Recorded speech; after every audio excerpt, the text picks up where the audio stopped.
তারপরে বাসে একটু রেস্ট না পাওয়ায় বাসে গিয়ে শুয়ে পড়েছিলাম কোলাঘাটে গিয়ে।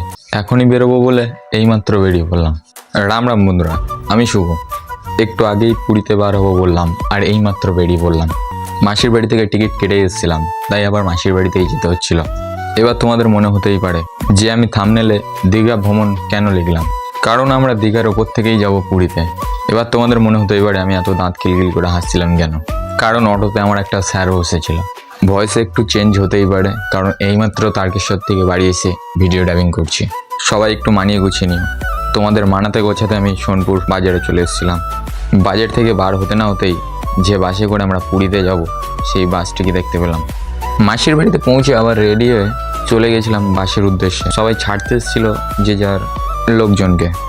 বাস না ছাড়তে ছাড়তেই পোজ মারছিলাম। পোজ মারা শেষ হলেই দেখলাম কোলাঘাটে চলে এসছে বাস।